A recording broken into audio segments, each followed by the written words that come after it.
Good afternoon, everyone, and welcome to what promises to be one of our most exciting lectures here at the Center on Contemporary China and the World, known as the CCCW at the University of Hong Kong. I'm Li Chen, professor in the Department of Politics and Public Administration, and the director of the newly founded CCCW. The CCCW's vision and mission are to become a leading platform for intellectual and policy discourse, a much-needed bridge for international understanding, and a prominent constructive force for maintaining peace across the Pacific and around the world. Today's guest speaker, Dr. Michael O'Halloran, is not only a longtime dear friend of mine, over 2 decades, I think at least, but a man who embodies each of these 3 characteristics. First, Mike is a leading voice of reason, not only in Sino-US relations, but also in foreign policy and geopolitical affairs at large. Mike's work is rooted in a deep understanding of the intricacies involved. His insights are devoid of all too common sensationalism, providing policymakers with a rational basis for navigating the US-China relationship and other major challenges in today's world. Perhaps this is because of his career beginnings as a budget analyst for a few years for the US government, a job would make anybody serious and rational. Michael O'Halloran is currently a senior fellow and the director of research in foreign policy at the Brookings Institution, where his specialization in US defense strategy, the use of military force, and American national security policy, very hardcore of American foreign and defense policy. Second, Mike is a bridge for international understanding. His unique willingness to engage with media, scholars, and leaders from all around the world distinguishes him from many of his peers. In an era of heightened tensions between the United States and China, his outreach serves as a vital channel for fostering dialogue and debate. By facilitating direct conversation, including today's, Michael helps bridge cultural divides, dispelling misconceptions, and building trust, which is increasingly in deficit in our world. From what I know, Michael has always had this rare talent to reach across cultures. He and I have overlap often in our educational and think tank experiences. We both studied and were taught at Hamilton College in upstate New York. We received our doctoral degree at Princeton, this is for you, in the early 1990s. And we both worked at the Brookings for a long time. He's probably the longest tenure senior scholar in foreign policy. I'm almost close to that second, but then I left a year ago. And but the one thing Michael did that I did not is to teach physics in French in the Democratic Republic of Congo as a Peace Corps volunteer for 2 years. So I thought we would invite him to give this lecture in French now. Just kidding, Michael. And finally, Michael is a prominent constructive force for maintaining peace across the Pacific and around the world. In the meeting that I have been in with him, he always gets to heart of the situation and ask not only, what do you think, but why do you think that way? Which makes him rare and explain why he never went into politics or served in the government directly. Michael is one of the most productive authors that are known, releasing books, articles, interviews, videos, and other research at a terrific and sometimes terrifying speed or pace. Michael has published more than 20 books, and he's written several hundred articles in major academic and policy journals and the newspapers. Also, according to Wikipedia, he has appeared on television or spoken on the radio more than 4,000 times. I mean, it's a scary that number. I think that all Brookings scholars combined together probably is far less than yours. He has a nickname at Brookings, the Machine. I do not want to take up too much of our time, so I will just say one more thing. There are many things that I admire about Mike, but what I admire him most is his willingness to learn from his mistakes. He has a strong commitment to intellectual honesty. Despite his considerable expertise, he remains open to evaluating his perspectives in light of new evidence or involving new environment. This humility not only enhances the quality of his analysis, but also sets a powerful example for scholars and policymakers alike. We are also thrilled to have with us today two of our own CCCW affiliates to participate in our moderator discussion with Mike. First, we have a CCCW Distinguished Fellow, Professor Qingguo, a PhD in government from Cornell. Professor Jia teaches and was formerly the Dean of the School of International Studies at Peking University. And he is also he is still the standing committee member of CCCPCC, really propose a lot of important legislature or advice, as I should say, to the government, including promote educational exchanges and reduce foreign, visas for foreigners. That's initiated by him in the last year and this year. Some of them already implemented. Throughout his career, Professor Jia has shown a strong commitment to educational exchanges, scholarly dialogue, and the people-to-people relations. This commitment has never been more important that is today. Professor Jia, thank you so much for joining us for travel from Beijing. Yeah.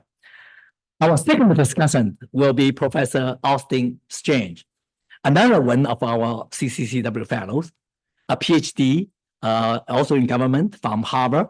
Professor Strange teaches at the Department of Politics and Public Administration here at the University of Hong Kong. He teaches and researches international relations, international development, and the Chinese foreign policy. If students here have some time, free time now after the final, I think the final is over, right? I strongly suggest you pick up a copy of the new and exciting book entitled Chinese Global Infrastructure. It's very timely, I mean, a very hot topic for your summer reading. Now, thank you again to our audience for attending what promises to be a profoundly interesting discussion. We have a lot of media, foreign media, BBC, CNBC, and a few more, and also South China Morning Post and the Hong Kong Ling Yi and many, many others. So welcome again for media coverage. Please join me in welcoming our guest of honor today, a budget analyst, a Peace Corps volunteer, the machine, and most importantly, internationally renowned thinker, Michael O'Halloran.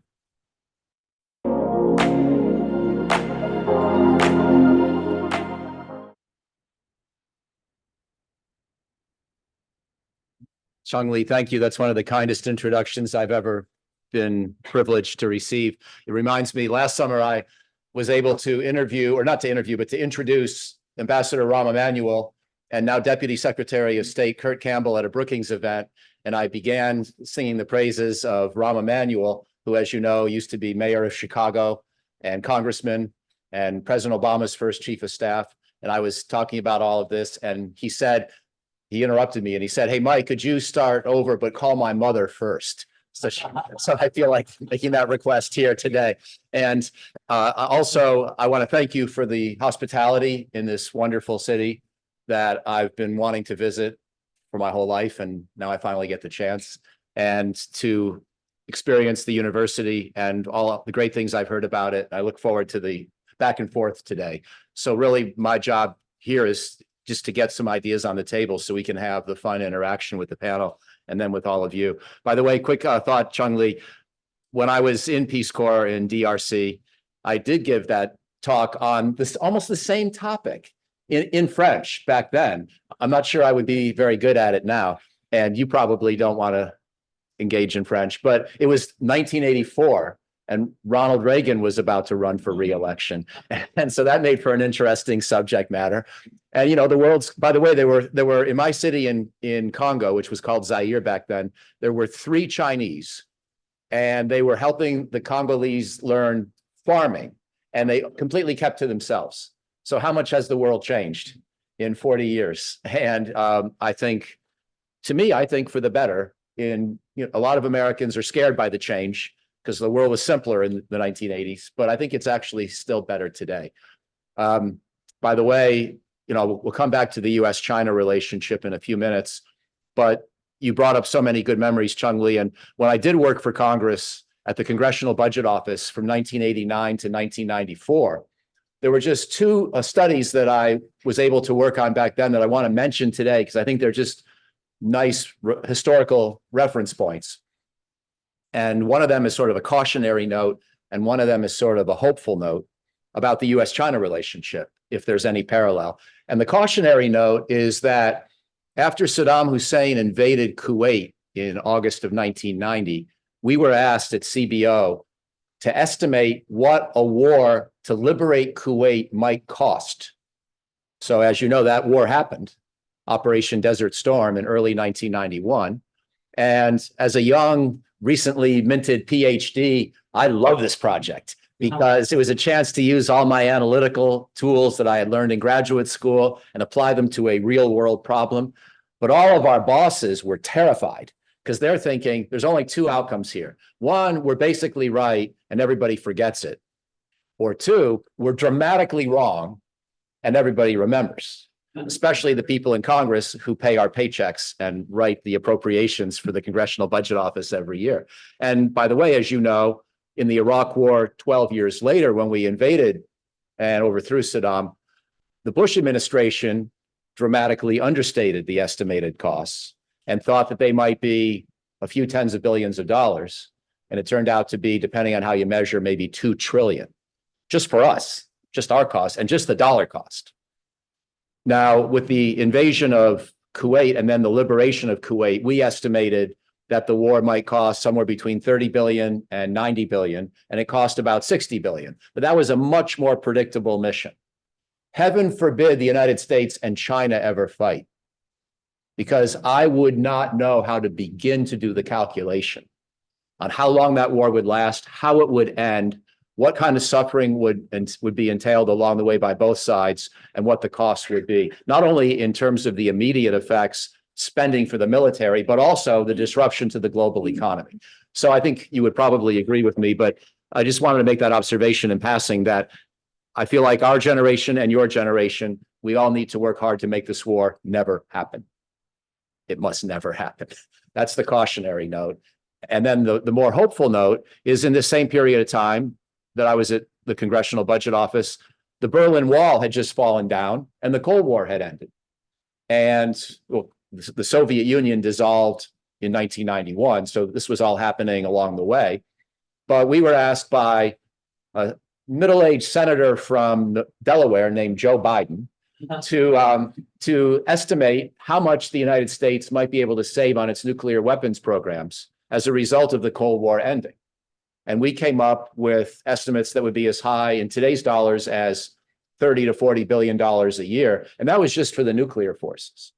So there's a lot of potential to save money if we can keep this relationship positive. I think you know all those things, but that's not my immediate topic today, although I will obviously talk about the US-China relationship. By the way, I'm talking about this election year in my talk. We can talk about Donald Trump in the discussion if you want. I'm thinking the election year is 2024. So Donald Trump will not be president during 2024, but he might be in 2025. By the way, I think the odds are 50-50. Hey, Courtney, great to see you. And so we'll see what happens in 2025. But for 2024, I'm going to focus on how the current state of the world, current state of American foreign policy, and the presidential election will affect U.S. policy this year. So that's the foundation that I'd like to establish. And I'm not going to talk about every issue. I want to talk about, from the Pentagon point of view, what have been probably the 5 most central problems in the last decade for American national security policy. So I'm not going to do all foreign policy. I'm going to try to focus on national security policy, by which I mean Department of Defense issues, but also sort of the sensitive areas of high technology trade, things that could relate to military and defense technology over time. And I want to talk about Russia, China, North Korea, Iran, and then the broader Middle East and the broader challenge of terrorism. Those are the 5 big things that have been on the minds of American strategists and defense planners over the last decade. And I think they help capture a lot of the essence of where we are today with American national security policy making in 2024. My overall thesis is as follows. Joe Biden does not have any ambitions of winning a Nobel Peace Prize this year. What he wants to do is be re-elected and manage the world in the meantime and prevent any new big crisis, mostly because Joe Biden's a good guy and he doesn't like war and he doesn't like crises, but also he needs to be reelected to prevent Donald Trump from returning to the White House, which he considers central to his foreign policy. And I think he's right. Whether you like Trump or Biden, they are very different in some ways. There's some of their policies are not as different as you might think, but in terms of decision-making style and in terms of how they see each other, they're very different. So Joe Biden has one goal, and that's to be reelected. Because if he's not reelected, what he thinks of as his considerable accomplishments in foreign and domestic policy could be largely undone by a reelected Donald Trump, who, by the way, could be very different in a second term than he was in the first term. And we can talk about that later if you like as well. So the theory of the case here is that Joe Biden wants to keep problems from getting worse. If there were a way to win a Nobel Peace Prize with some big new policy towards the Middle East, I have no doubt that President Biden would be happy to help achieve that and to share that Peace Prize with as many people who were involved in fashioning a stable peace for the Middle East as possible. But I think realistically, the ambitions are not that high. Realistically, we don't see that much potential for anything except mitigating the problem and trying to end the act of violence. But I'll come back to that. Let me start, if I could.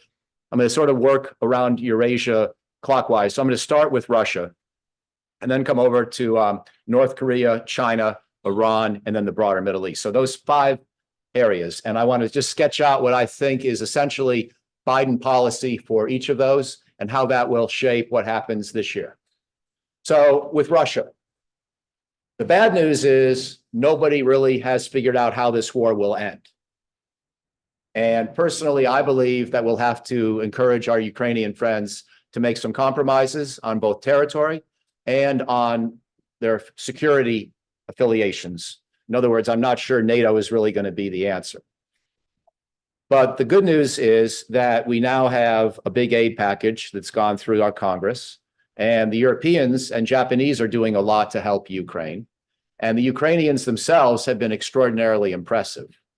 And nobody really has a clear vision of how this war ends in 2024 for a number of reasons, including that Vladimir Putin still thinks time is on his side. He thinks he can gin up Russian defense industry such that Russia will ultimately win, or maybe Donald Trump will be reelected and pull the plug on American support. And one way or another, I think Putin is going to keep fighting this year no matter what. And therefore, it's not realistic to expect any kind of peace process even to begin. It's also not realistic to think that Ukraine can win back the territory that Russia has stolen from it this year, because Ukraine doesn't have the military capability right now to do that. If it has any chance, it'll be next year, not this year. And even then, I believe it will be difficult. So for 2024, U.S. policy towards Ukraine is just help the Ukrainians as much as we can with the ongoing fight. Essentially a continuation of policy of the last 2 years. So again, the bad news is nobody has a clear vision for how this ends. The good news for that topic for this year is Biden doesn't really have to come up with any big new ideas. Maybe he should, but I don't think he will. I think the goal is going to be to give the Ukrainians the tools they need to at least prevent a further deterioration of their current position. And they're losing a little bit of land right now as we speak, as you know. And then hopefully set the Ukrainians up for some kind of a successful military offensive next year, or at a minimum, a position of strength going into a peace process with Russia. So that's the policy on Russia. And we're going to try to tighten up a few sanctions, and we may confiscate some of the interest payments that are earned off of Russia's frozen bank assets to give to Ukraine. There'll be a few things that happen. Obviously, the people who work this problem will be paying careful attention to the tactics and the territorial movements of the forces. But for the most part, we sort of have Russia policy figured out for the year, at least as far as this administration is concerned. That's what I think. Shifting now to North Korea. And by the way, I'm looking forward not only to your very polite questions, but even to your tough disagreements with me. If you want to challenge me on any of these, I'm trying to, assess where I think U.S. policy is, but also assess where the problems themselves are. And you may see it differently, and I hope you'll let me know in the discussion period. But on North Korea, I believe that what the Biden administration has been doing for the entire 3 years, sort of like what the Obama administration did for 8 years, was more or less to try to ignore the problem, but also keep the U.S. ROK alliance strong, tighten the U.S. ROK Japan network, because as you know, we are allies with Japan. We are allies with South Korea, but South Korea and Japan are not allies with each other for reasons you understand very well. And we felt for a long time that we at least need to get them to be able to work together better. And that's probably been happening. That's part of why we had that conference last summer at Brookings, because what was happening is that Kurt Campbell and Rahm Emanuel were getting ready to go support their president as he met with the Prime Minister of Japan and the President of South Korea at Camp David in one of the first, if maybe the first, triangular summit of that type that we've ever had. So the policy towards the Korean Peninsula has been strengthen deterrence and let Kim Jong-un know we're willing to talk anytime, any place, once he's ready. And otherwise, if he wants to cause a lot of problems with his missile and nuclear tests, we're not going to give him more attention than he's getting. We're not going to sort of play to that approach, sort of a benign neglect. I understand the logic because, as you know, working with China, the United States and South Korea and Japan and Russia spent a lot of time in the 1990s and 2000s trying to figure out a plan to limit North Korean nuclear expansion. And we failed. We put a lot of energy into it and it didn't work.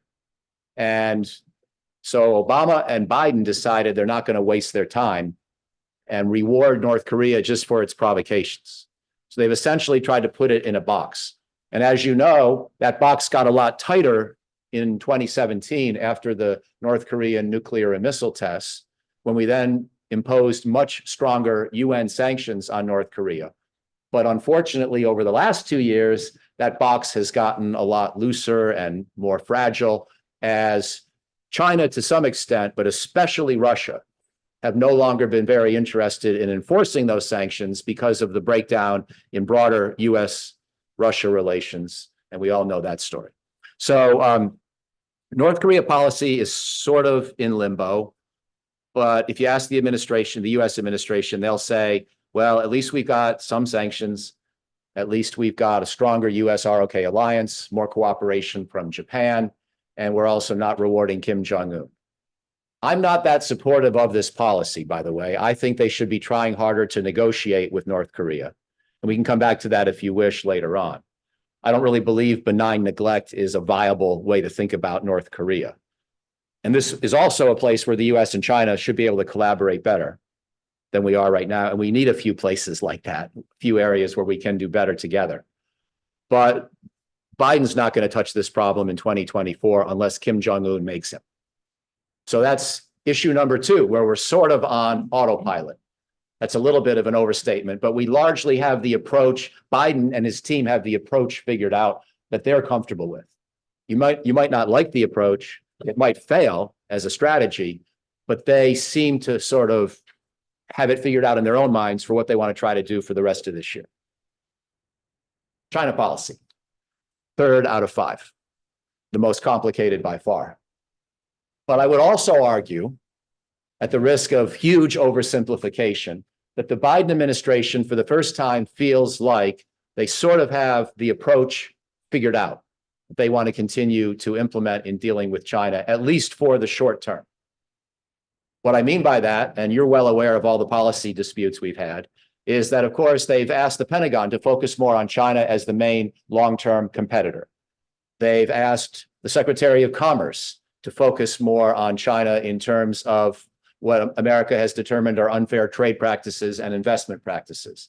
They've asked much of the government to look harder at which technology areas we need to be more careful about sharing technology with China if we are indeed becoming rivals for the long term.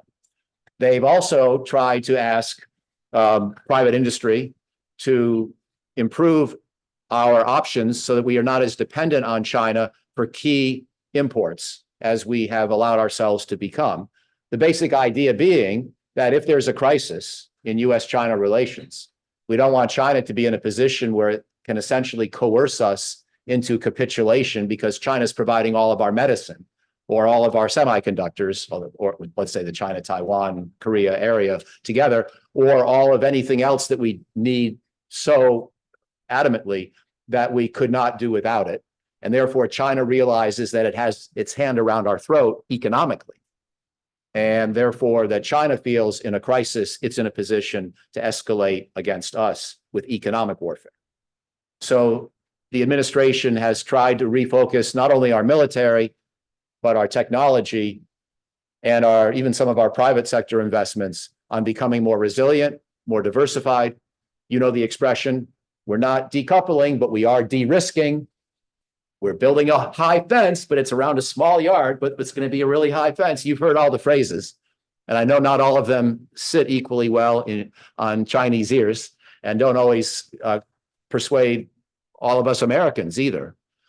But the overall strategy, I think, has been one that our friend Jeffrey Bader originally talked about. Of course, Jeff wasn't as hawkish against China as some of the current policymakers, but he did talk about how President Obama concluded somewhere around 2010 that we needed to throw a few more elbows, to make a metaphor with basketball or football, because we felt that China was throwing a few elbows and that it was time for us to be a little bit more reciprocal.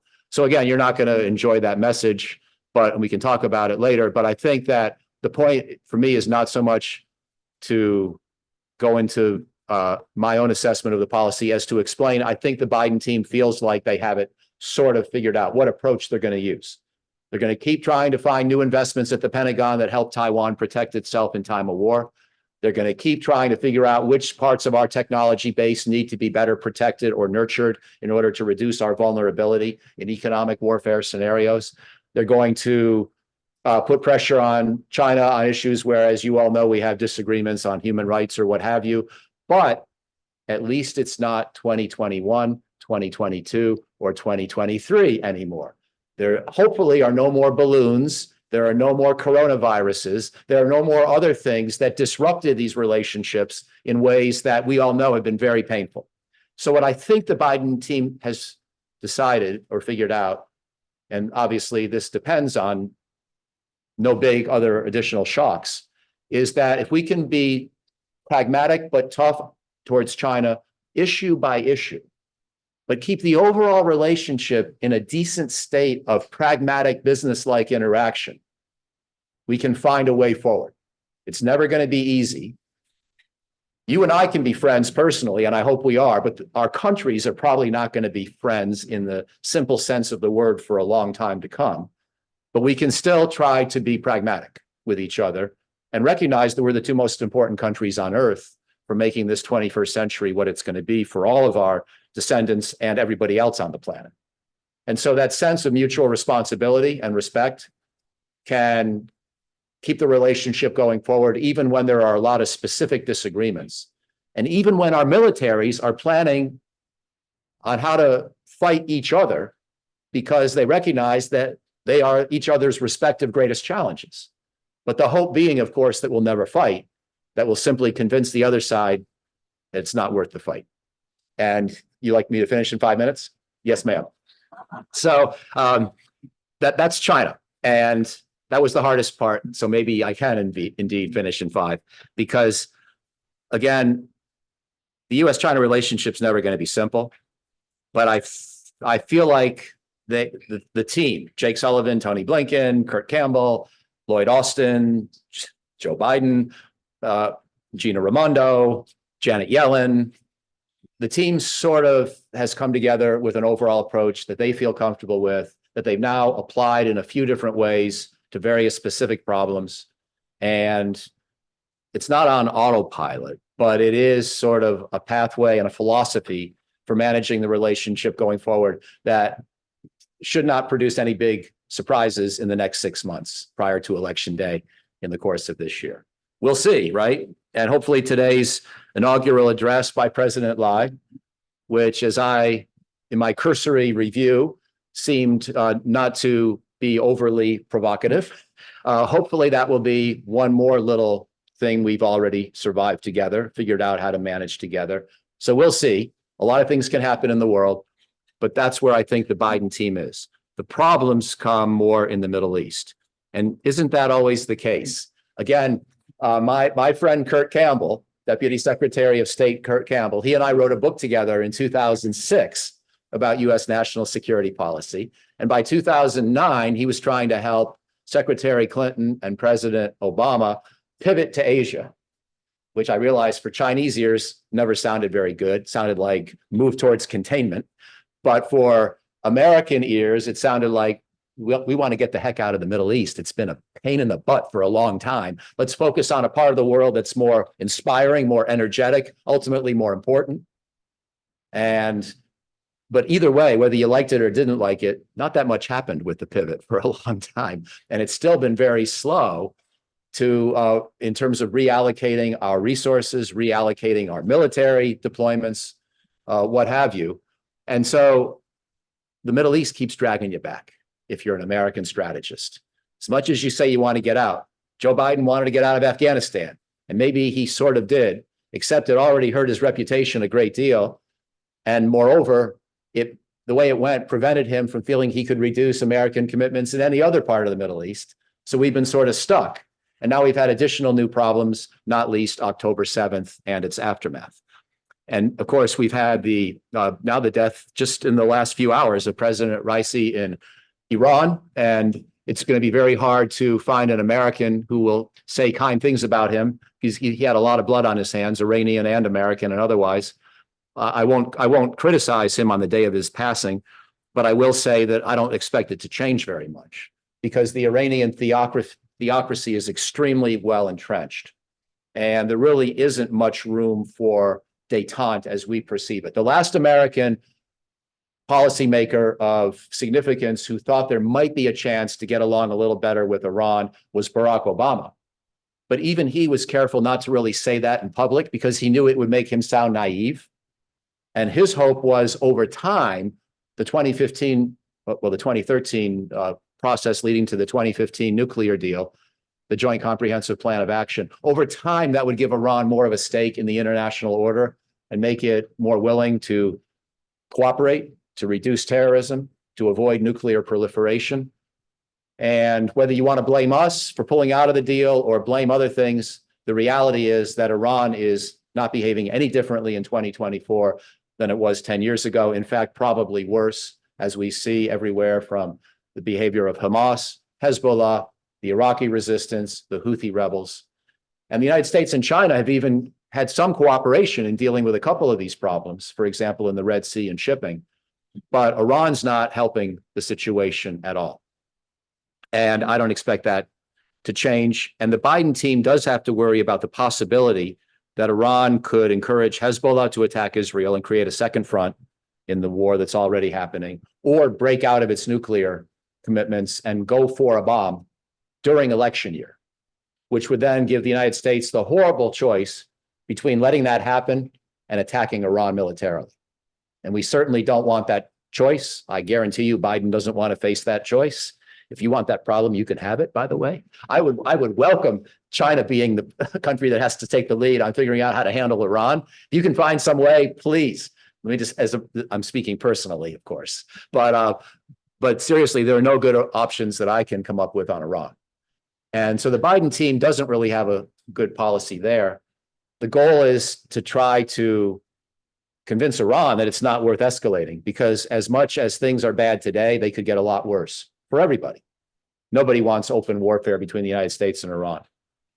And I think the Iranians agree with that assessment. So that's the reason for some hopefulness that things won't get worse. Finally, let me make my brief prediction on Hamas and Gaza and Israel. And this is a problem that, as you know, President Biden is obsessed with, and he has to be for a lot of reasons, not least that it could threaten what I said was his top foreign policy goal of the year, which is getting reelected. And I think a lot of you have noticed, because I know there's some very astute observers of American politics in this room, that Biden's already losing enthusiasm among the young vote. He's losing enthusiasm among constituencies that Democrats typically do well with. And the terrible crisis in the Middle East has put him in a very bad position. And I don't think he's handled it all that well, because I think he should have been restricting which weapons we send to Israel sooner. But I understand why he felt Israel needed the right to make a very strong response to October 7th. Unfortunately, we know there are also 30-some thousand dead Palestinians, 2/3 of whom are innocent civilians as a result of that decision. And while some of that is probably an inevitable result of war, which is always nasty and bloody and hard to control, I think Israel's made some bad decisions on tactics. And I think the United States should have been a little stronger in saying so. But now Biden is starting to say so. What I think will happen, my expectation, Israel has to do some substantial operations in Rafah. It really is just that simple. They are not going to walk away from this. Maybe they could have a ceasefire for a week or two and allow more aid to come in. They have to go into Rafah. If you try to get yourself inside the Israeli mentality, there is no way they're not going to do a big operation in Rafah, because that's where Hamas is holed up, with its leadership, with the terrible man Sinwar, who ordered the butchering of Israelis on October 7th. The infrastructure that Hamas has used to carry this kind of terrorism out, that's where they're located right now. Now, I'm not saying that Israel has any realistic chance of demolishing the whole Hamas infrastructure, but they are not going to give Hamas sanctuary in Rafah. So there will be a substantial operation. However, Israel, after a few weeks, can call it quits anytime it wants, in the sense that they're not going to be able to find all the leadership anyway. They're not going to be able to destroy all of Hamas anyway. They're going to need a longer-term vision for security in the Gaza region and ultimately the West Bank. They should, by the way, support a two-state solution, but they're not in a mood to do it right now. And we're going to keep pushing them. But what I expect is that by summer, roughly, this war will wind down. It will not end completely. And there will be no clear political path forward by then, I don't think. But the war will start to wind down. And this is what's going to have to obsess Biden, to make sure what I just said is right, and then to find a way to mitigate strategically and politically as much of the harm as he can prior to Election Day, because I don't mean to make it all sound quite so cynical about just winning re-election, but in his mind, I think, not only does he want to win re-election like any president would, but he feels like the entire effort of foreign policy of the last 3 years hinges on preventing Donald Trump from returning to the White House. And so in the absence of an electoral victory for Biden, all the good things that he and his team might have achieved could be undone. That may be an incorrect way to view the world. It may be too partisan. It may be too simplistic, but I think that's a big fraction of how they look at the world. So for Biden, the ultimate, out of these 5 crises I've talked about, he needs to keep 4 of these problems quiet, and then wind down Gaza as fast as he can. And that's going to be the essence of the U.S. policy challenge in this election year when we think about bullets and ballots. So, Mally, sorry to go a little long, but I look forward very much to the panel discussion and then to all of your thoughts. So thank you.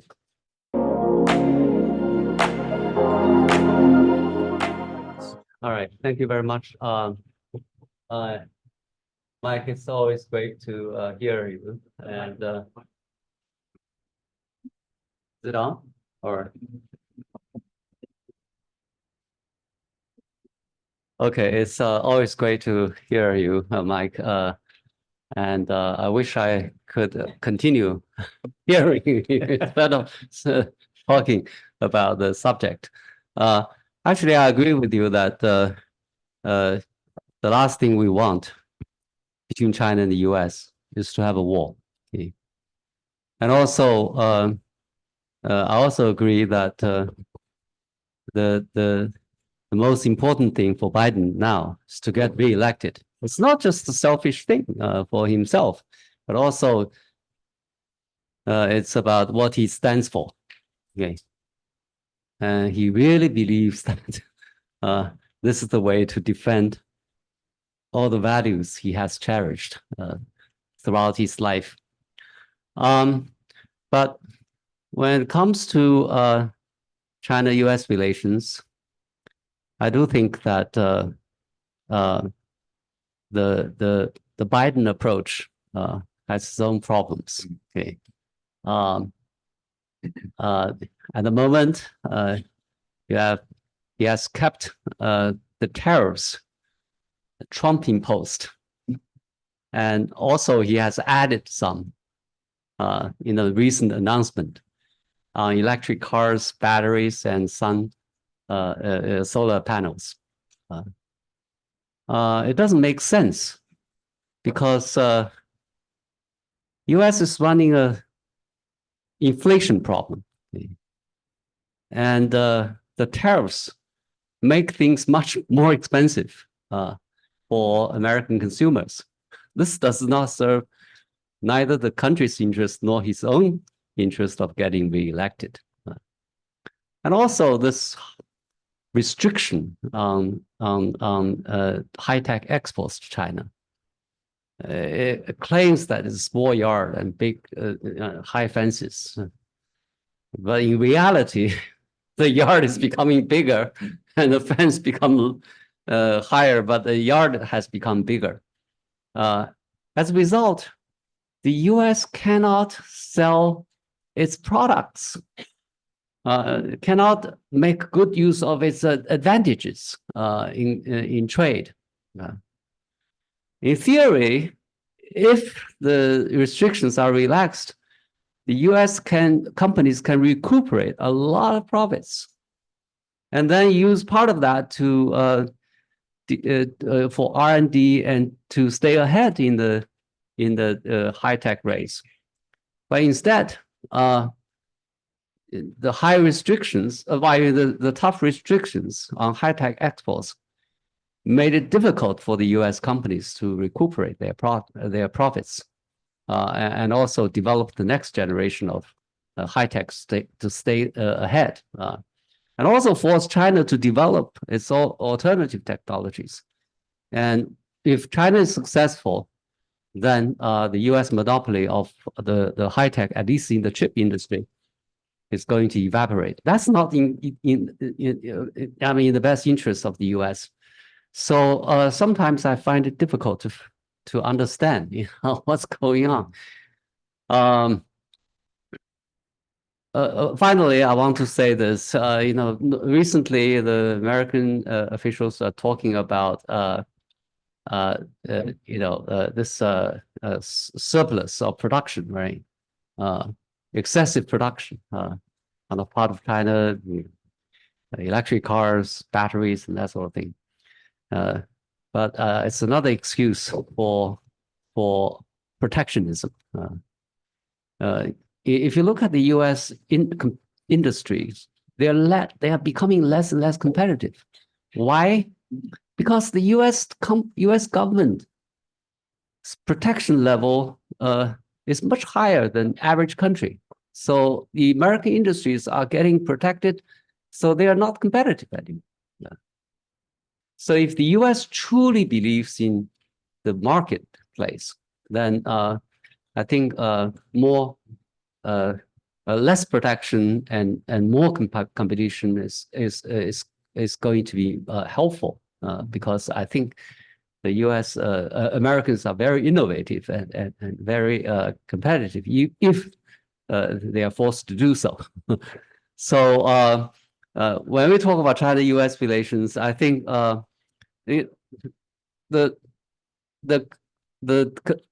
changing competitiveness. I don't think Chinese companies are protected that much by the Chinese government.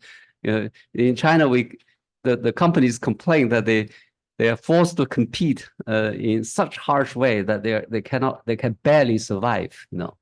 A lot of companies go bankrupt and cannot compete, and then you end up with a number of companies which survive the competition and become very competitive in the world market. So if we can have a market relationship, I think U.S. can do better and China can do better. And finally, I want to say that because of the deterioration of relationship between China and the U.S., some countries suddenly see an opportunity to do things that normally they think that it may not be able to do. To some extent, I refer to the North Korea's activism in terms of testing missiles, and also I think Russia's calculation about invasion of Ukraine also include some element of that. If he believes that China and the U.S. can cooperate on that on the Ukraine issue, probably he will change his tactic. So the deterioration of relations between China and the U.S. is making the world order more difficult to defend, to sustain. Okay? Because a lot of countries with grievances may challenge the world order. So it's a great pity that the two countries cannot cooperate and only focus on areas of tension and conflicts. Sorry, I have been dragging too long. Thank you. Thank you very much. I just want to say it's really an honor to participate in this event. So thank you to CCCW for having me. I have 3 or so questions. First, I just want to say thank you for laying out the global sort of map of U.S. foreign policy priorities. I think for those of us who tend to focus on 1 or 2 issues, we tend to get lost in those issues. So starting with this map is very helpful. One thing I wanted to ask you a little bit more about, and maybe this will come up in the Q&A later, no need to answer it now, but you laid out 5 different policy areas, mostly geographic, and I know you were mainly focused on 2024, not the election itself, but I think it would be helpful for a lot of us who are based here in Hong Kong to get a sense of when it comes to the election, and again, I'm very sympathetic with your point about a lot of this running through domestic politics and trying to get reelected. I totally agree. And precisely because of that, I'd love to hear a little bit more on which of these issues are the ones that are most salient for voters. As in sort of someone who's not an expert in this, it seems like it's mostly Russia, Ukraine, and Israel, Hamas at the moment. But also as someone who cares a lot about China-US relations, as a result, I'm concerned that not only do American voters not have a very sophisticated understanding of this very complicated bilateral relationship, but it's not even, maybe it's number 3 or number 4. So is that, I know you're not necessarily trying to rank these, but is that fair to say? And what does that tell us, if anything, about sort of American foreign policy in 2024? The second point, this will sort of lead into another question, is this point about re-election being the most important foreign policy. Again, I agree. However, I do also wonder how much of Biden's foreign policy legacy since 2020, if it's really 100% that hinges on re-election, is it 50%? Is it 75%? And I say that, and I'm not looking for a number, but I say that because, one sort of refrain that we hear more and more is that, for example, when it comes to China policy, there's actually more continuity than a lot of us anticipated, right? And you pointed this out when it comes to the U.S. approach, particularly on the foreign economic policy front. So I wonder the extent to which that is true. I wonder, and again, I know you weren't wading into this in the talk, but I wonder, even if Trump were to win the election, what we did a lot of thinking in 2020 about what pieces of U.S. policy might remain and might go if Biden won. And I just wonder if we might think about the next chapter of that, which is what are some of the current policies that might actually remain. The final point, and I know it's one that you care a lot about, it's one that you care a lot about as well, Professor Jia. Some of the hard-earned diplomatic gains that China and the U.S. have made in the past couple of years, again, modest, low bar in terms of achievements, given how far things have fallen. But my interpretation is that it's been a lot of hard work on both sides, from the Chinese government and by the American government in different areas, different agencies in the government, to persist in this diplomacy over the last few years. This has been a very vulnerable process, right? You mentioned the spy balloon that has been derailed on several occasions. Yet, for the past maybe 6 or 12 months, I'm not exactly sure where, particularly since San Francisco, I think there's been a modest yet positive trend.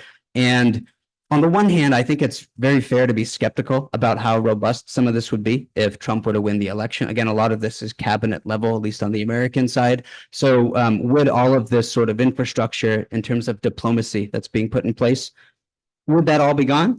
Or is there a chance that in some areas, so this is more of a China question, some areas of the China-US relationship, some of this work, regardless of the winner of the election, could be salvaged?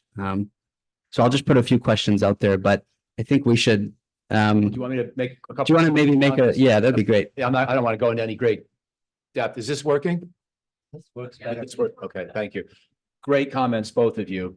And I'm not going to respond in detail. I think that you added just important perspectives.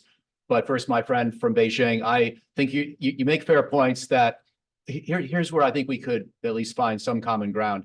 If the United States is going to impose tariffs or other economic penalties, there should be some sense that whether you agree with our calculations and our decisions or not, that the decisions are being made in sort of a professional econometric way or in a national security way and not capriciously. But I'm surprised that the broad tariffs have remained through the Biden presidency, for example. I would have kept some tariffs myself, but it would have been in areas where we could have demonstrated, at least to our own satisfaction, maybe not to yours, that there had been unfair Chinese trade practices, or where our national security imperatives were so compelling that we had no choice. If it didn't meet one of those two criteria, then I would not have kept the tariffs. So that's where I would suggest maybe we could, see some common ground, even if we might not always agree on the specifics. And then, Austin, with your great questions, I think you're right that the U.S.-China relationship at the moment has descended a little below at least the Hamas question. I'm not sure that's so bad. It's funny, people sometimes complain about going down on a list of American foreign policy priorities until they go up higher on the list and don't like the attention they get and the decisions that are made. So if this means we're getting into a more business-like period where people aren't waking up every day angry at each other, but we still know that each other presents the greatest long-term challenge, but it's become a more business-like way of dealing with it, then I don't mind it sort of taking backstage a little bit. You don't want to push that point too far, and you'd like to have the public better informed. But I think you're right. The U.S.-China relationship, out of the 5 issues I discussed, is probably number 3 right now. The one we always ignore is North Korea. And then, Iran comes and goes. Terrorism's always there at some level, but it's been a lot more since October 7th, of course. The Russia-Ukraine war is pretty high up. And so I think you're correct that U.S.-China right now is probably number 3 on the pecking order. In terms of your last 2 points, I'll just weave together one thought, and then we go to audience discussion. But I think you've essentially highlighted the big question, which is Trump's first term going to be a good predictor of his second term? Because there were a number of issues, starting with national defense policy and Pentagon budgets and modernization priorities, where Mattis and Austin, and therefore Trump and Biden, weren't that different. But Donald Trump is a fundamentally different kind of personality than we've had as an American president, probably in our history, certainly since Johnson and Nixon. And Trump, in a way, combines the more complex, I'm trying to avoid using overly pejorative language, but the more, concerning elements of both Nixon and Johnson all into one. And, maybe I have to go back to James Polk or somebody in the 19th century to find someone equally unpredictable. I think Trump is unpredictable, and that scares me as much as anything. And I could see him deciding one day he's mad at Taiwan, and he says we wouldn't even protect them if China attacked, just like he said to Putin, go attack NATO. And then the next day, hopefully China wouldn't listen to Trump, but if they did and decided to use force, then Trump could change his mind. Worst case scenario, deterrence failure because we said we didn't care anymore when in fact we did, just like the North Korea 1950 scenario, where first we said we didn't care until we did care. And we wind up in a war against, US-China war because it turned out that, by the way, I support the US decision to defend South Korea in 1950. However, it's striking that we did not know our own mind in that war. And Donald Trump, magnifies that effect where you just don't know how to predict what he would do and how it would affect other actors. So it's an open question as to whether areas where Trump and Biden seem to agree now, where Trump really would preserve that quasi-consensus in a second term, or whether he would just rip it up and go off in a much more radical direction. Because I'll finish on this point.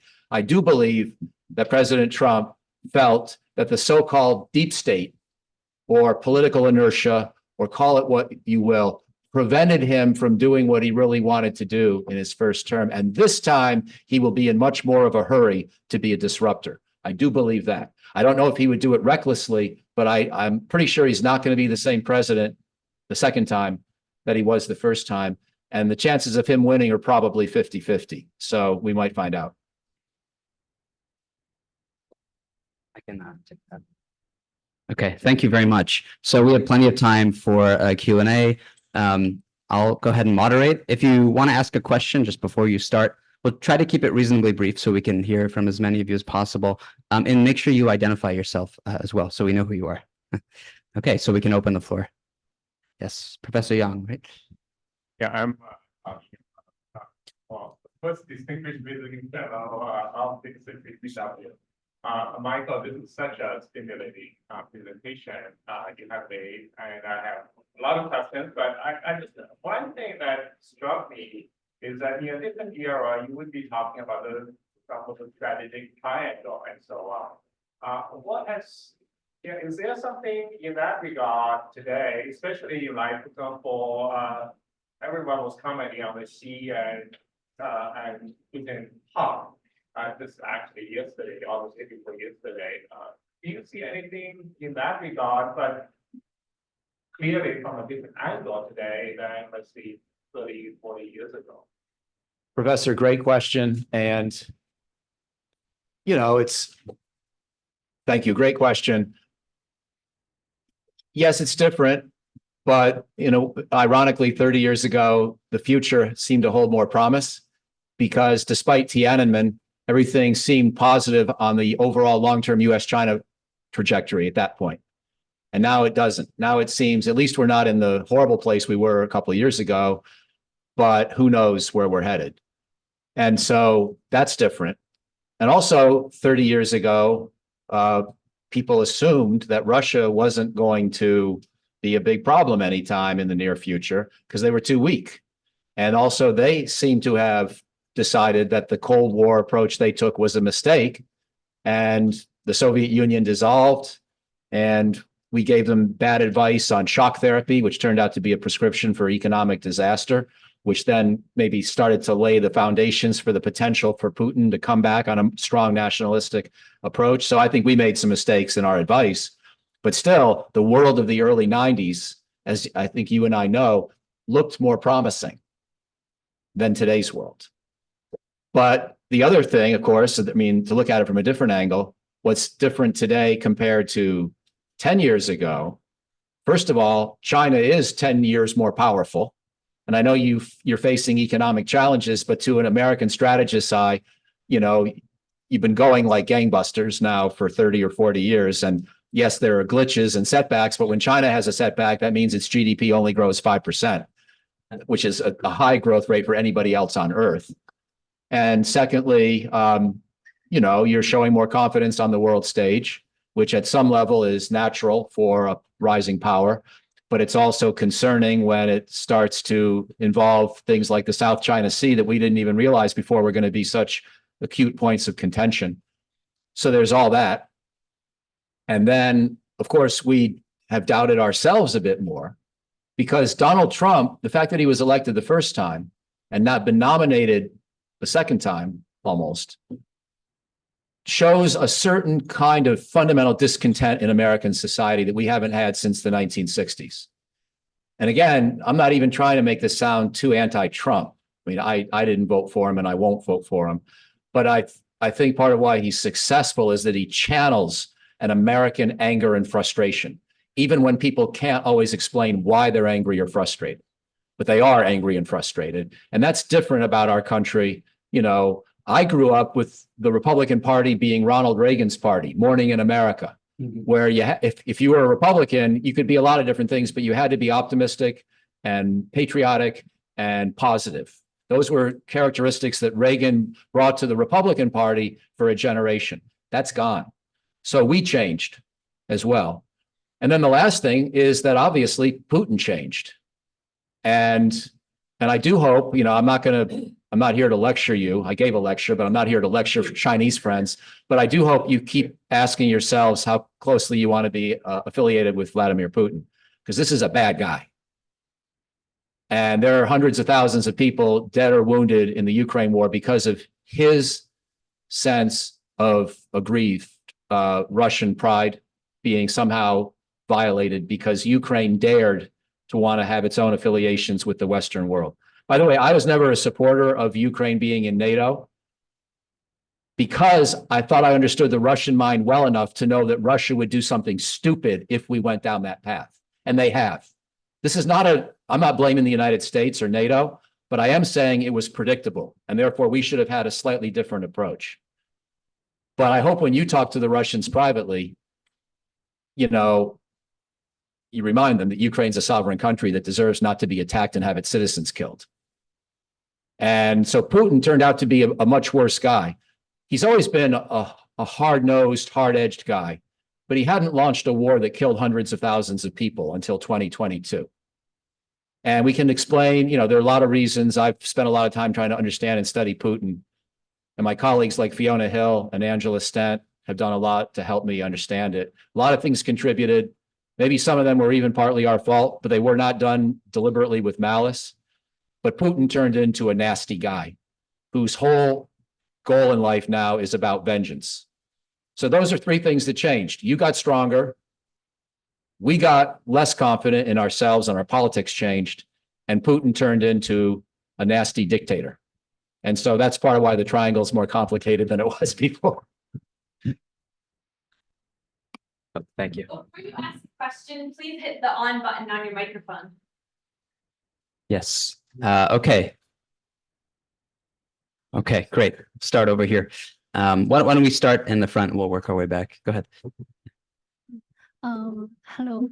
Do you think the Identify yourself, please. I'm the MBA student in Hong Kong U, and do you think the China-France relationship will go more closer because the France is like the only country with the independent national defense?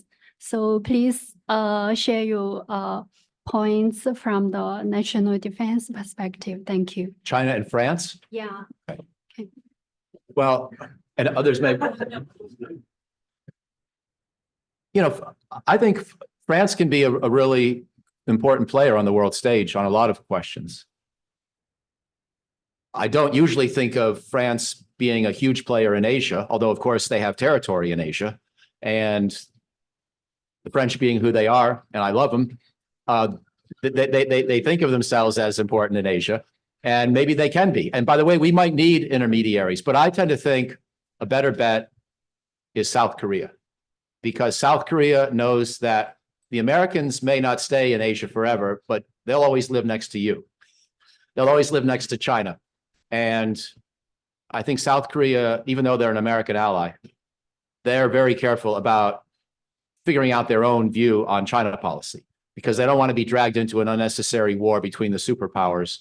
And I think they can be a beneficial third voice in our relationship with each other more than France would probably be, because South Korea lives here, and South Korea, in terms of GDP and everything else, is almost the equivalent of France at this point.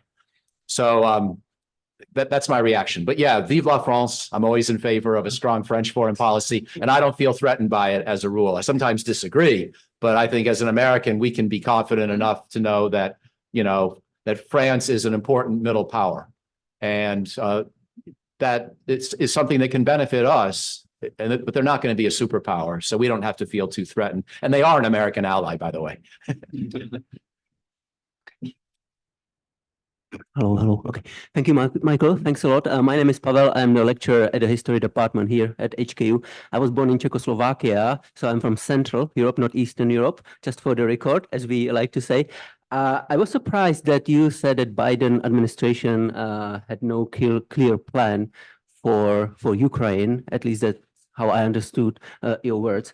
And I also admit that I'm biased because of 1968 and invasion of the Warsaw Pact troops into Czechoslovakia. And I see a lot of parallels between Czechoslovakia back then and Ukraine now. So my provocative question would be, how is this possible? How come Biden administration does not have any clear plan? Shouldn't the clear plan be to defeat Russia in the battlefield and then negotiate the peace terms? Thank you.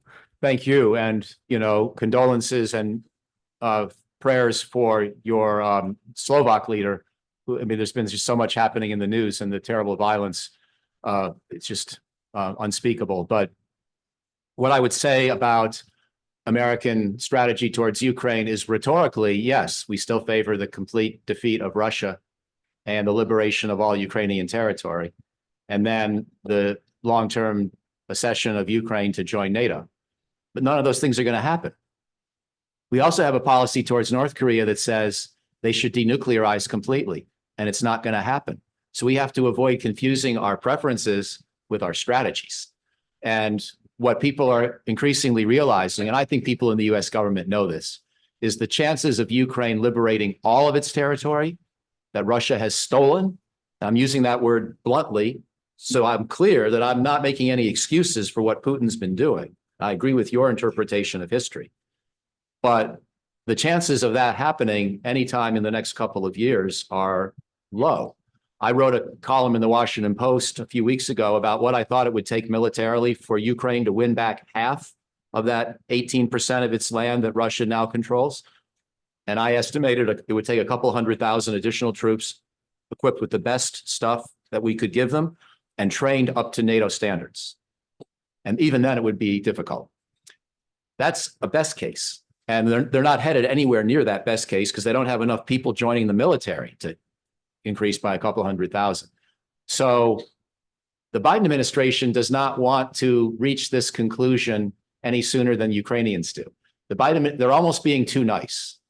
They're almost, if it were a tougher American president or a Jim Baker as Secretary of State, I think Jim Baker might be prepared to say, Volodymyr Zelensky, we'll support you in public for a few more months. You need a different strategy as a fallback because you're not going to liberate all your territory according to our best estimates. You have maybe less than a 10% chance. And therefore, go ahead and try if you want, but it's going to be the lives of your people you're putting on the line. But if Ukrainians feel that they want to try, we should let them try at least one more time. But I don't think we should just keep giving them weapons forever and letting them try 3 and 4 and 5 and 6 more times and have this war go to 2030. At some point, the dangers associated with that and the losses of life and everything else may matter even more than the territory. Right now, Putin doesn't want to negotiate himself. So it's not as if we can really impose this on Zelensky, even if we wanted to. So that's the other part of the problem. We could say quietly, privately, that we want Ukraine to fall back on Plan B, But the problem is Putin hasn't fallen back on lower ambitions yet. And so if we get into too much of a contentious public disagreement with Ukraine over what it should accept as realistic goals, then we're essentially helping Putin. So that's the other reason why we don't talk about it. I'm pretty sure, however, that there are people in the US government who would agree with my analysis on the military probabilities. And so then the question becomes, once we get through our election, whether it's Trump or a re-elected Biden, then we may have to have a major strategic review. But unless we want to do the fighting ourselves, and I don't think we do, then the liberation of all Ukrainian territory is an aspiration, but it's probably not a realistic goal. And that's the dilemma. Yes. University, and I have a question for both Professor Michael and Professor Jia. Probably following the French question, because I want to ask about the AUKUS. Obviously, the French is upset by the AUKUS because their deal is gone. So I want to ask Professor Michael, what is the U.S. strategic intention in the AUKUS deal? And I want to ask Professor Jia, what are our China's viewpoint on this deal? And certainly there is a recent development in that South Korea may want to join this AUKUS deal. So what's your viewpoint on possible new members of this deal? Thank you very much. Go first. A couple of things I would say. It's a good question, but they're all great questions. First of all, my understanding of the South Korean interest is more, it's in the technology sharing and development more than, creating some big new military alliance. But, the United States does want, I know whenever we do something like this, Chinese tend to say, you're containing us. We do want you to worry that we might try to do that if you keep going down the path that we think you've been on, and that we have allies who will help us. But we don't want to use that word, at least not yet, because we're hoping that it doesn't get that bad. And it really shouldn't have to get that bad. But we do want you to worry that it could. And we want to show that a number of American allies and friends, because you didn't mention the Quad, but you could have mentioned the Quad also and India's role. A number of people are getting concerned about the way China's behaving in terms of showing more assertiveness. Now, again, if we are, those of us who study international relations theory, we expect rising powers to show more assertiveness. And so I don't find it completely shocking, and I don't always find it even completely objectionable. But it certainly, on balance, is concerning for an American strategist or an Australian or a Japanese or a Brit or maybe an Indian. And as I said before, the Koreans are in a more complicated position. But I think that setting up these mechanisms, but if you read what AUKUS is all about, you shouldn't worry that much. The Australians are supposed to have 8 more submarines by the year 2040. You're going to build 8 more submarines in the next 12 months, or at least that's more or less the. So, and by the way, we're not even sure that if we help the Australians get 8 more submarines, we may have to reduce the rate at which we buy submarines for the US Navy because we have a limited shipbuilding capability at this point in our industrial policy.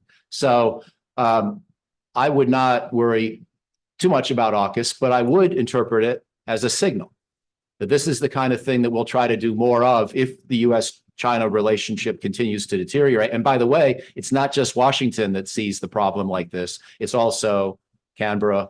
It's also Tokyo. It's also London. And, to the extent that we can present a united front against certain types of Chinese policies, maybe you'll notice more than if it's just the United States complaining. I think that's much of the logic behind it. Yeah. Thank you. I think if the US wants to send a message, China got it.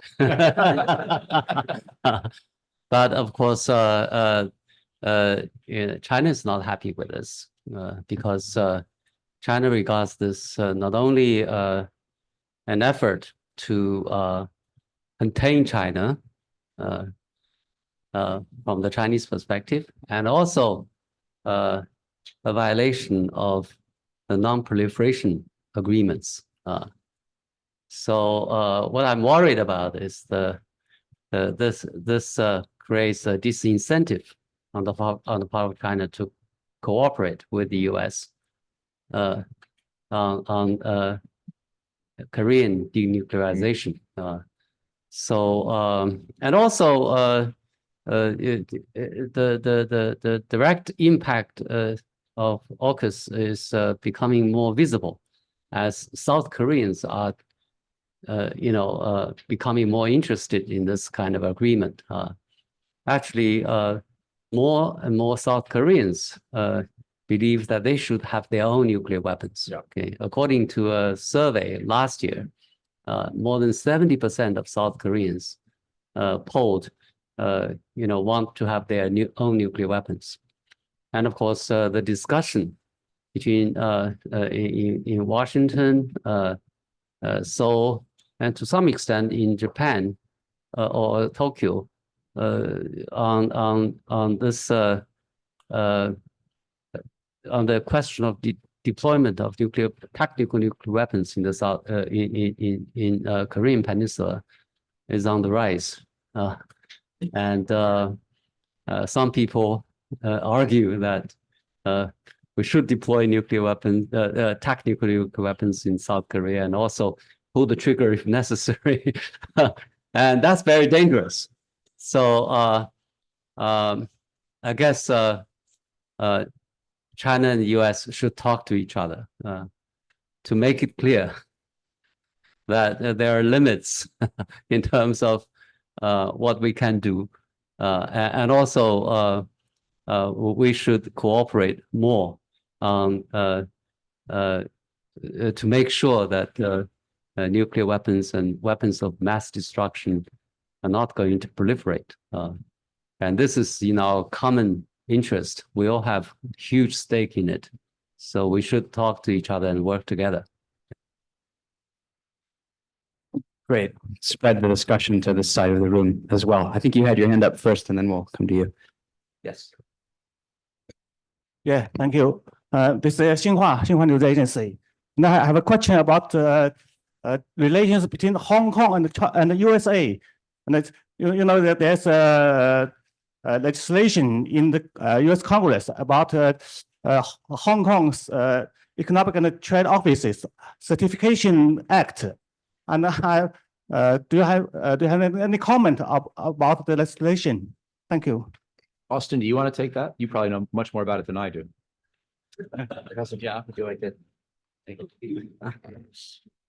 Yeah, thank you very much. You're asking about just to be clear, the Hong Kong Economic and Trade Office in the U.S.? Yes. Or U.S. policies towards Hong Kong?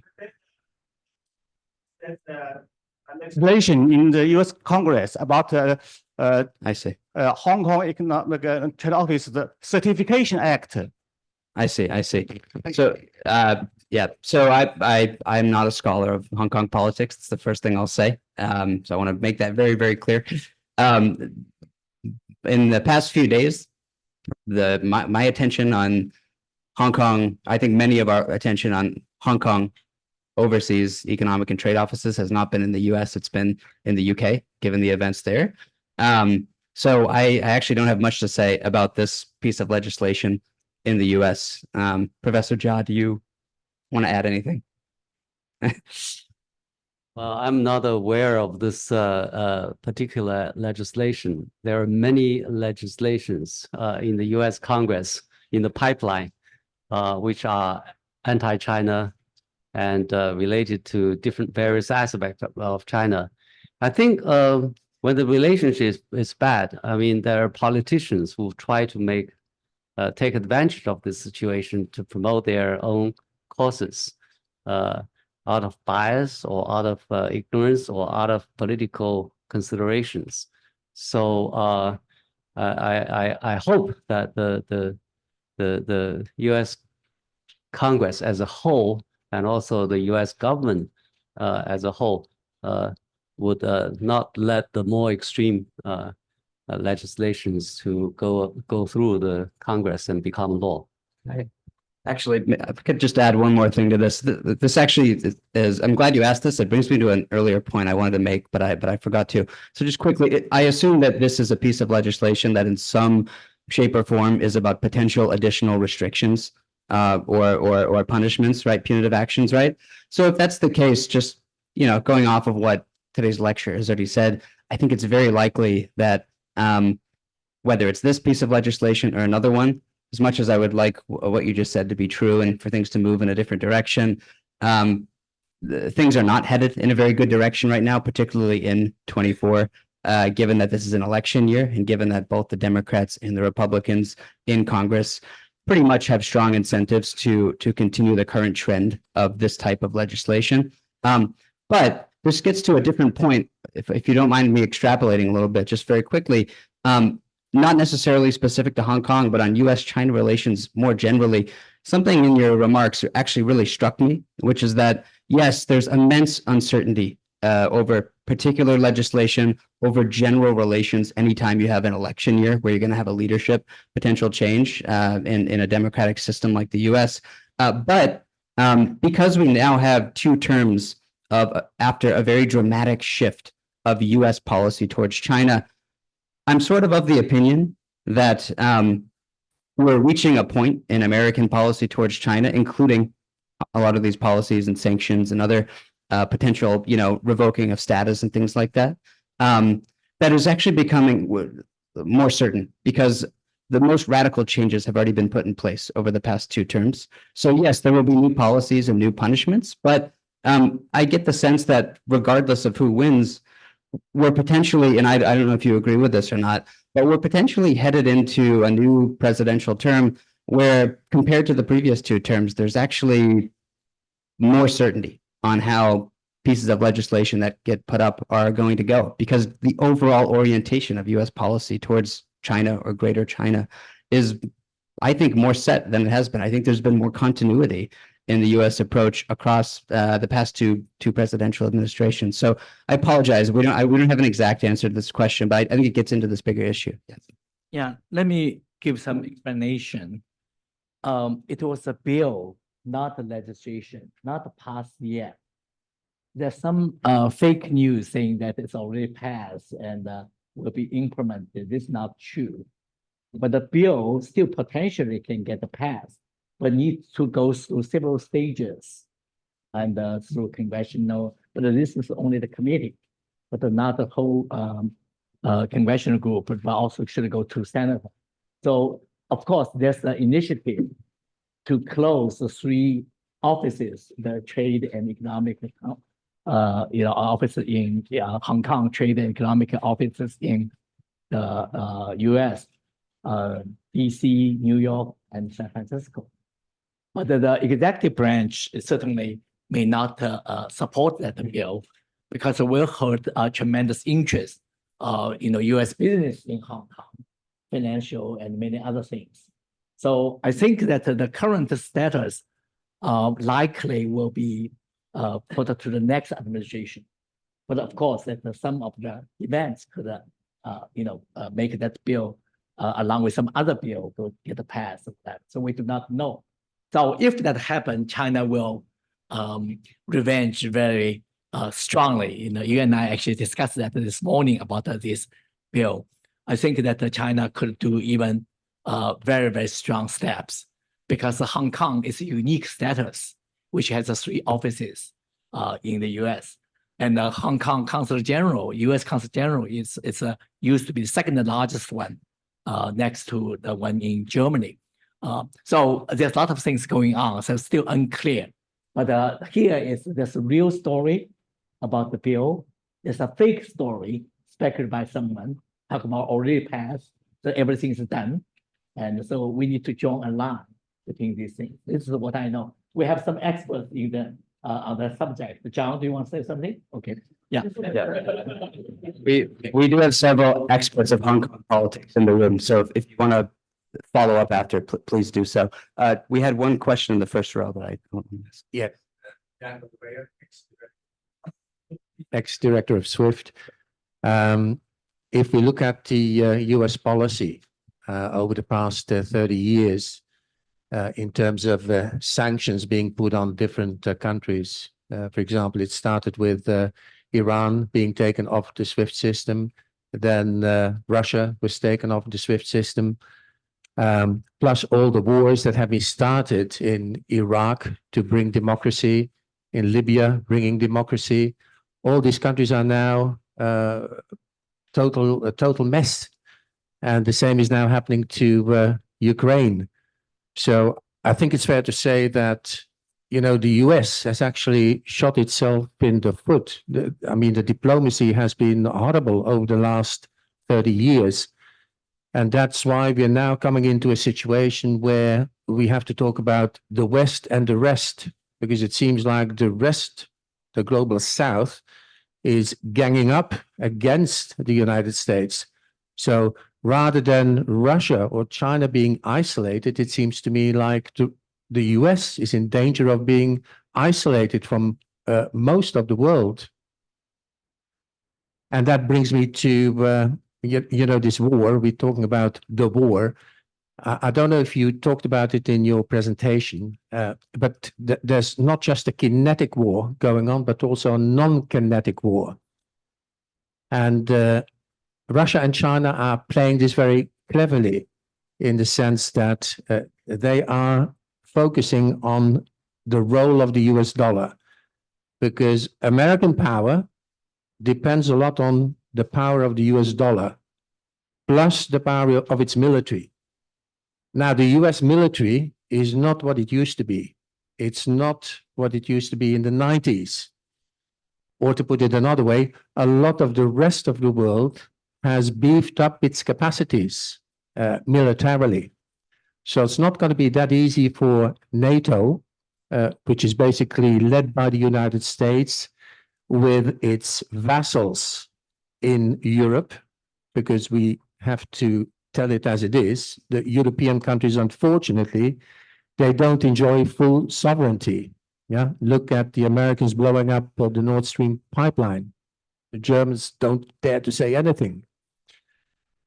You were talking about France. Yes, they're still there. They want to have some strategic autonomy, but very difficult for them to get from under the thumb of the US, which works, you know, through the EU, the European Union. So there's this kinetic war, the US military not being able to do too much in the world, because all these aircraft carriers are basically sitting ducks.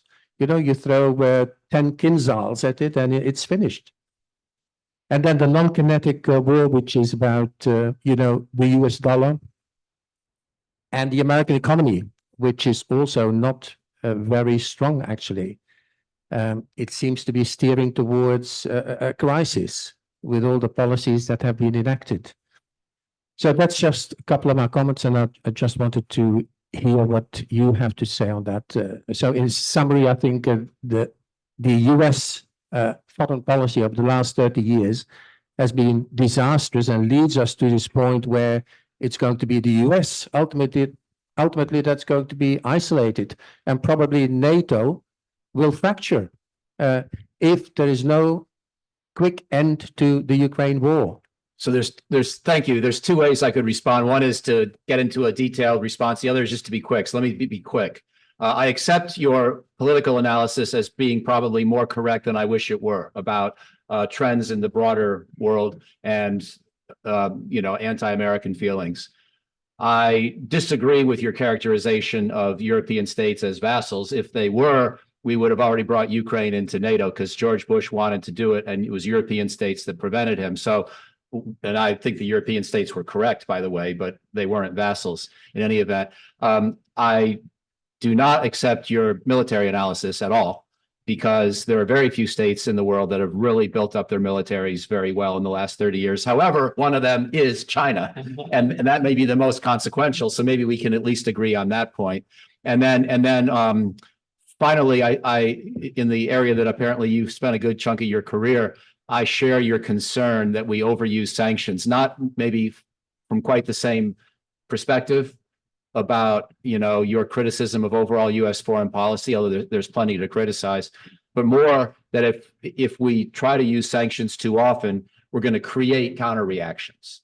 And a world in which China is so powerful economically, to the extent that we apply sanctions sort of capriciously, you know, wantonly, non-strategically, we're going to create those counter reactions faster than we want. We should use sanctions when a person like Vladimir Putin attacks an innocent country and kills hundreds of thousands of people. Russia deserves to be sanctioned. But the way in which we've used sanctions towards China, I share some of the concerns. They have not been very strategic. Yes. Thank you, Professor O'Halloran. Correct me if I'm wrong. My name is Alan Chair. I'm from Hong Kong U Faculty of Law alumni. So, do you think U.S. President Biden is backing Israeli Prime Minister Benjamin Netanyahu entirely without second thoughts? The reason I'm saying this is because one of Netanyahu's minister has issued an ultimatum to him, saying that if there's no clear strategy map of solving the Gaza crisis, he will resign. This is what we Chinese call stepping on the back, if not bullet from the gun chambers. So do you think this kind of ultimatum will lead to the downfall of Benjamin Netanyahu, or he's being resigned, or he's being forced to resign by his cabinet? Thank you. Well, I think the United States has not used enough pressure on Israel as a rule, whether in this crisis or going back decades. We've tolerated too much settlement activity in the West Bank. It's become clear over the years that Prime Minister Netanyahu himself is pretty cynical about how he views the two-state idea and really has not been a constructive participant in a peace process. I think we should always have Israel's back, to use that expression, but I think we should be more willing to dial up and down the security assistance, making it clear to the world that we're never going to abandon Israel and let it be overrun. But that when Israel conducts policies that are expansionist itself, or inadequately discriminating in the use of force, that we should be a little bit tougher. It's not our job to bring down Netanyahu's government, but personally speaking, I wish Israel had a different leader. Yes, in the back.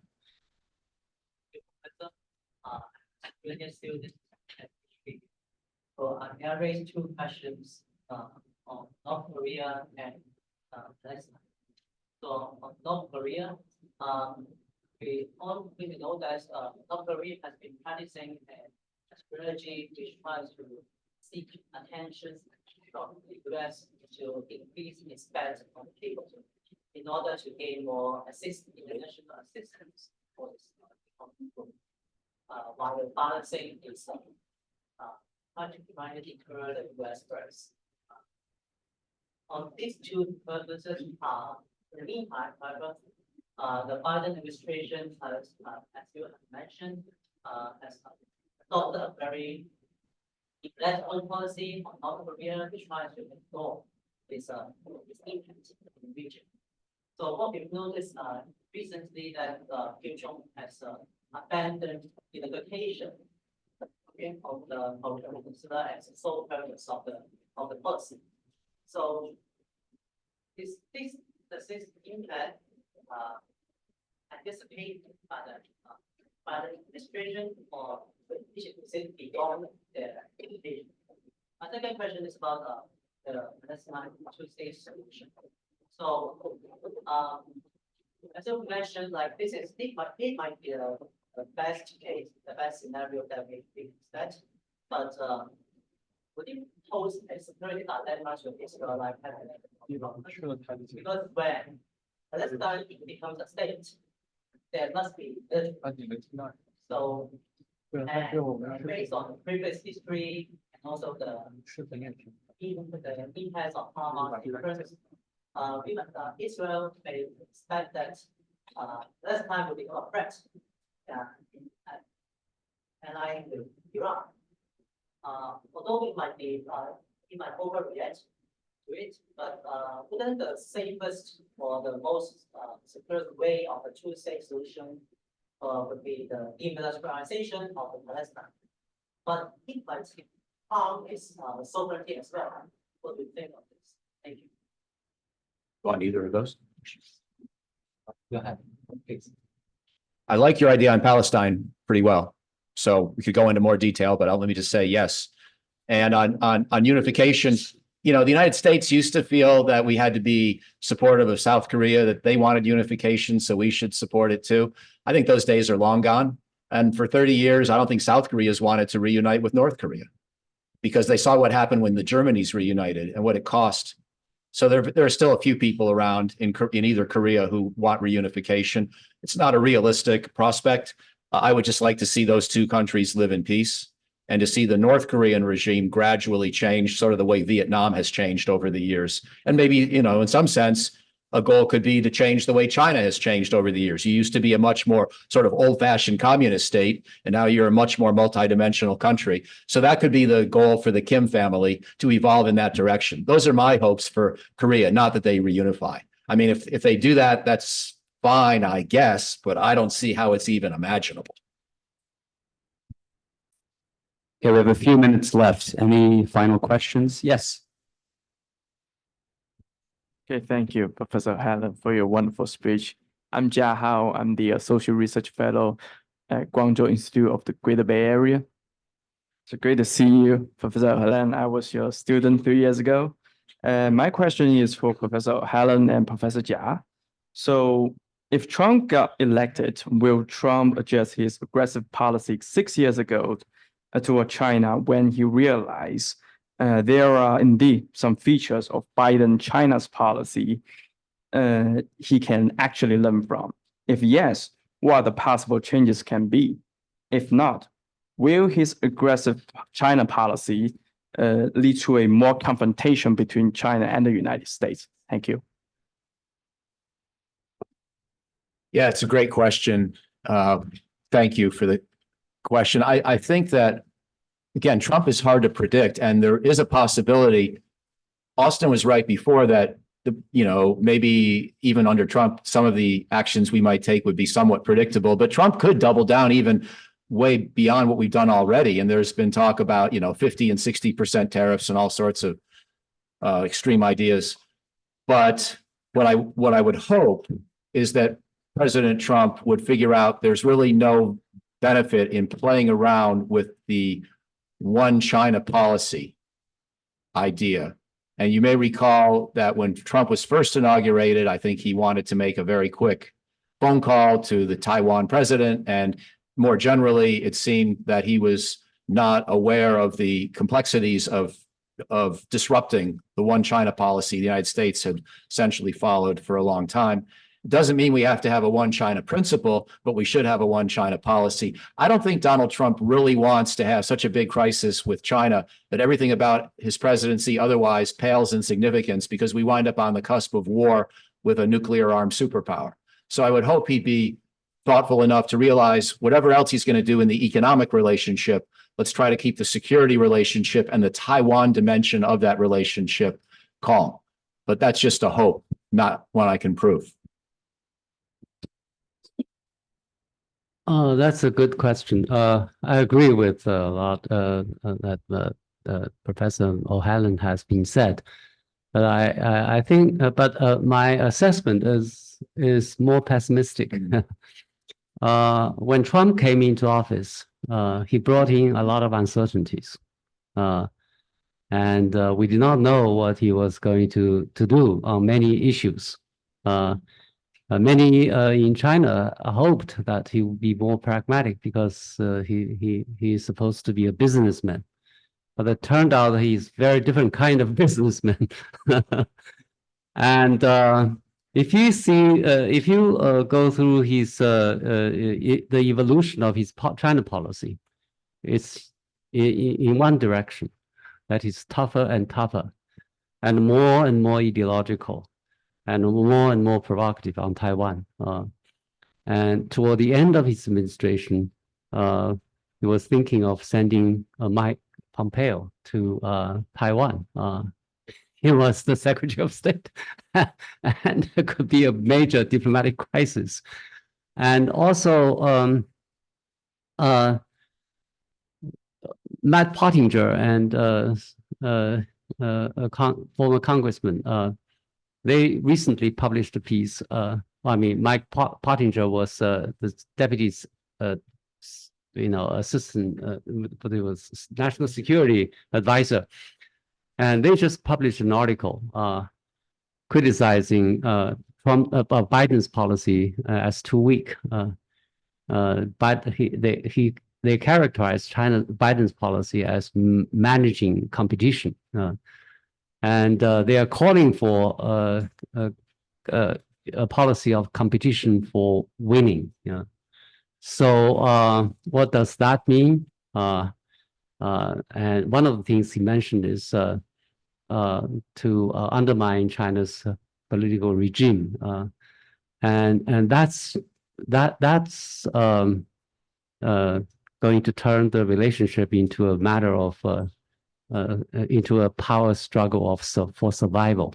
Okay, and that's very dangerous. Okay, so and also Biden, Trump claimed that announced that if he were in office, he would impose 60% of tariff on all the goods import from China, and also 100% of tariff for cars made in Mexico by Chinese companies to export to the U.S. And Biden has stolen his plan on the imports of electric cars, 100% tariffs. But in general, I think if Trump is in office, more likely than not, his policy is going to be tougher and more irrational. And the relationship is likely to enter into a new period of rapid deterioration. I mean, that's the most likely scenario. Thank you. Okay, thank you for all of your questions. And just hang around for one more minute. Professor Li Chung will conclude the session.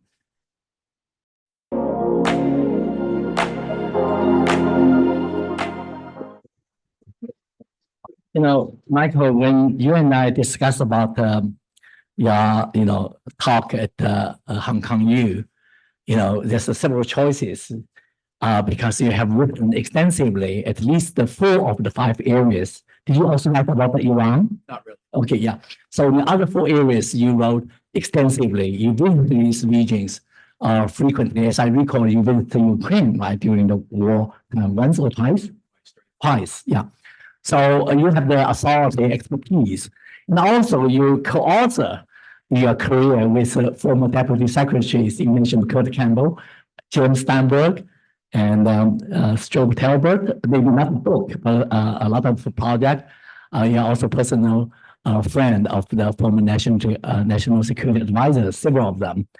But it's wonderful that I think that only you could deliver such kind of speech with really a roadmap, look at the American strategic interests and the challenges, but so honestly, so sincerely. I mean, my impression is that some people could, for this audience, could be very aggressive, could be even offensive, but I did not feel that way, at least from my perspective, trying to figure out from, Chinese perspective or Hong Kong perspective. So because you deliver with so much of rational thoughtfulness and many, many others. I also wanted to congratulate the panelists and Professor Qingguo, and you are a very busy man. You travel around the world. I'm so privileged to have you as a discussant. And my young colleague, you impress me all the time with all these sharp questions and etc. Now, a lot of things I got from this discussion, certainly that Michael's your statement, probably state-to-state relations between China and the United States will remain problematic for a long time, maybe a decade or even longer. But you also emphasize U.S.-China relations, not just state-to-state relations, but also people-to-people relations. State-to-state may not have the friendship they used to have, but our friendship, your friendship with your student and with your colleagues and with many other things still remain. I think that bond is very, very strong. I'm also so glad that you found the time in your busy schedule to visit Hong Kong. I hope this is not the last trip. There will be the beginning of the many, many other trips. I think that because of people's relations so important, because the deep understanding of the complexity of China is so important. And also Hong Kong, for me, I'm learning, I'm just a newcomer, also want to learn its diversity and complexity. I think this is through you being there, you talk to various different people. I hope that, again, I know that you are extremely busy. You are also going to South Korea.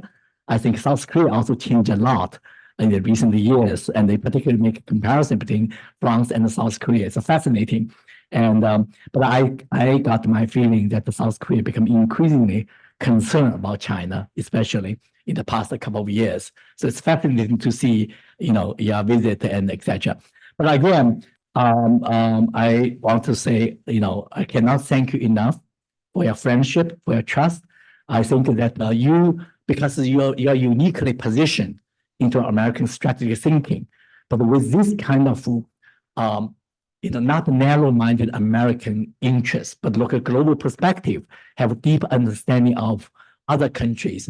It's really gives us a lot of confidence about the America and the future. For that, I want the audience join me to have another round of applause for you and for other colleagues. Yeah. Thanks to all of you.